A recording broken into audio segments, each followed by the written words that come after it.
Il mercato dell'acquacoltura è in crescita, l'Europa spinge per sviluppare gli impianti, i fondi ci sono, eppure in Italia si fa poca strada e in Liguria ad oggi non sembra esserci spazio per un'espansione del settore.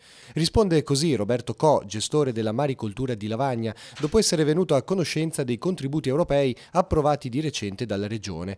Si tratta di 942.000 euro per il settore pesca, di cui 610.000 per investimenti produttivi sull'acquacoltura e 20.000 per la promozione di nuovi operatori del settore.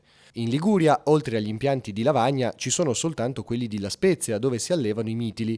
È difficile utilizzare i finanziamenti, dice Roberto Co. In Italia c'è una procedura burocratica lunga, poco chiara e contraddittoria a livello di decreti ministeriali.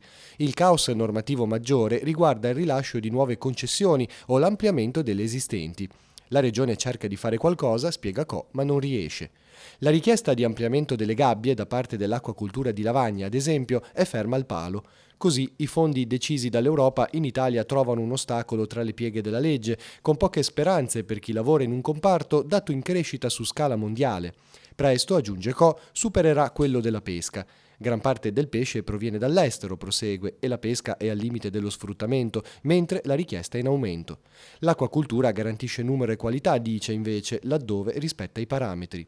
A tutto ciò si aggiungono i danni provocati a Lavagna dalla mareggiata 2018. Ad oggi sono state recuperate 10 gabbie, ma ci sono ancora da sostituire le linee di ormeggio. A giugno si potrà sapere con più precisione la data di ripristino dell'impianto, ma per recuperare il danno ci vorrà ancora un anno, spiega Roberto Co, che conclude: finora sono arrivati soltanto i soldi dell'assicurazione, null'altro.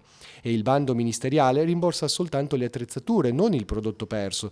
Per Lavagna non è un grande aiuto, dato che su 2,8 milioni di danno soltanto 300.000 euro riguardano le strutture.